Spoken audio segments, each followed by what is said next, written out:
Apparently, the hormone was banned in Europe and Canada. Canada? That's strange because Health Canada usually models its decisions on the FDA's. RBGH, scandal at Health Canada. Monsanto accused of attempt to bribe Health Canada for RBGH. Margaret Hayden, I swear that the evidence I shall give on this examination... In October 1998, 3 scientists from Health Canada testified before a Senate commission in order to stop the approval of the transgenic hormone. The scandal was made public by whistleblower Dr. Shiv Chopra. Shall be the truth, the whole truth, and nothing but the truth. So help me God. My question to myself was, what truth am I going to tell? The one I know or what the minister is telling me to tell? And that was my conflict. I would ask each one of you, have any one of you been lobbied by Monsanto? Any one of you? No. Dr. Hayden? I did attend a meeting back approximately about, I believe, 1989-90, and Monsanto representatives had met with myself and my supervisor, Dr. Drennan, and my director, Dr. Messier, and at that meeting, an offer of $1 to $2 million was made by the company, and I don't know any more about what became of that, but my director indicated after the meeting that he was going to report it to his superiors. How did Monsanto react? Well, Monsanto did not deny that they made the offer of $1 to $2 million at this meeting. They later on tried to say, oh, this was an offer of research in Canada to do some more studies in cows in Canada or whatever. So anyway, that's what happened in Canada. The drug was not approved. So the European Parliament, based on what revelations in Canada, banned it forever. And then all of a sudden, we 3, Margaret Hayden, Gerard Lambert, and I, were dismissed for disobedience. And we fired. All 3 of us were fired, and those fights are now in courts. Bovine growth hormone! The United States Congress also opened an investigation at the request of RBGH opponents who opposed the ban on labeling milk as RBGH-free. Interestingly enough, the investigation was never completed. Government purchases of milk surpluses.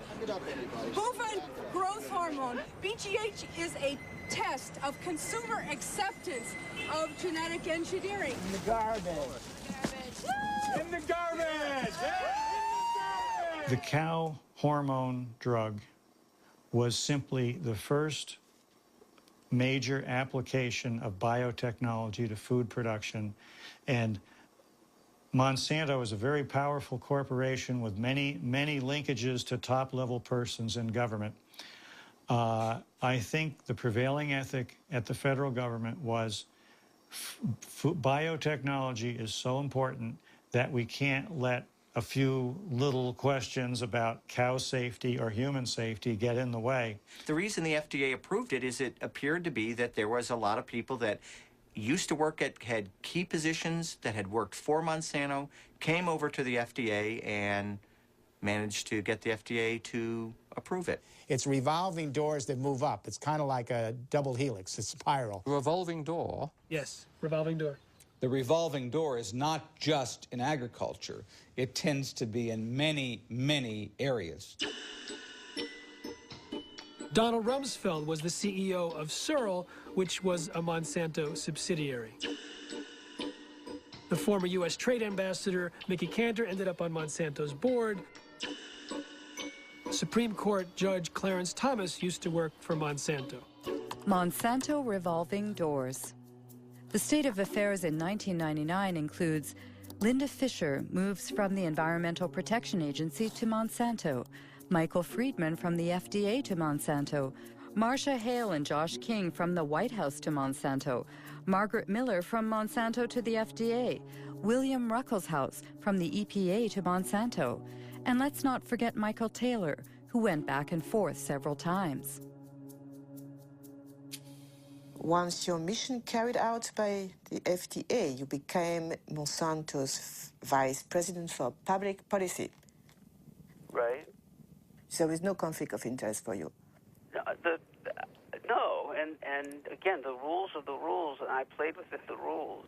I think in terms of public acceptance, it's been one blunder after another.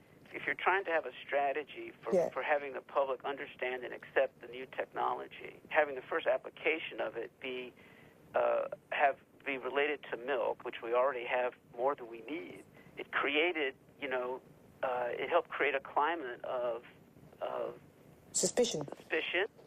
I think the idea that companies are not required in every case of a GMO to submit the product to FDA, such as is required in Europe, I think that from a public confidence, public acceptance standpoint, that's not a sufficient system.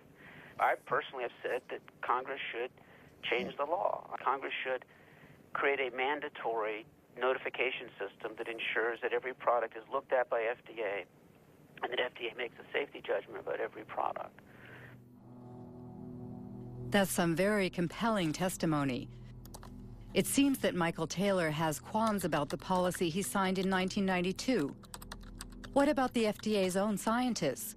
Was there a consensus on the GMO regulations? FDA documents show they ignored GMO safety warnings from their own scientists, written by Steve Drucker.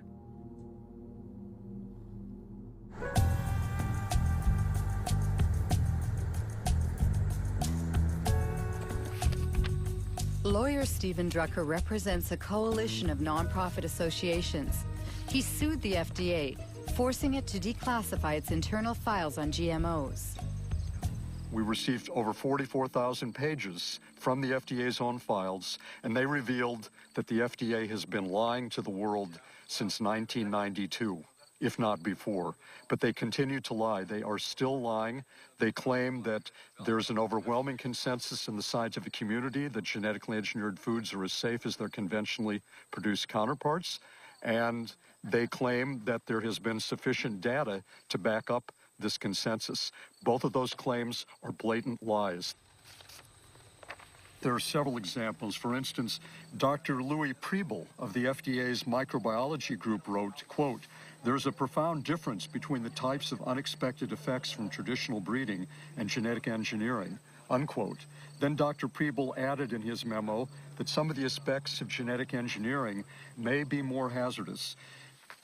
The concern expressed by the FDA's various scientific experts was so clear and unmistakable that the FDA official whose job it was to track and summarize the scientists' input, Dr. Linda Call, wrote a memo to the FDA biotechnology coordinator, Dr. James Mariansky. According to the internal FDA's files, which have been declassified now, there were many in-house critics, among the scientists of the FDA, about the proposed policy. I have, for instance, a memorandum sent to you by Linda Call. Right. She stated, "The processes of genetic engineering and traditional breeding are different. Traditional breeding are different, and according to the technical experts in the agency, they lead to different risks." Different risks. The point was that we had many people with many different views.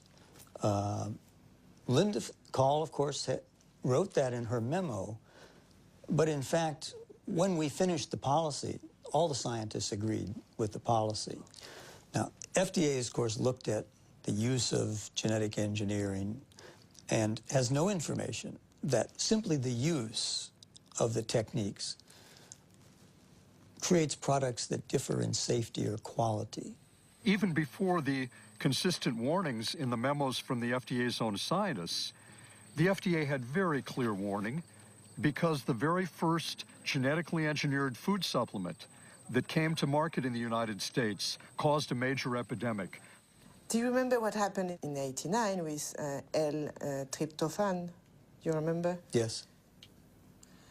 It was a bioengineered amino acid. We know very well what's amino acid and... Right.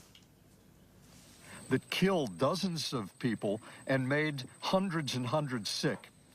It caused an epidemic of an unusual disease called EMS. Right. And how many people died? Right, but we have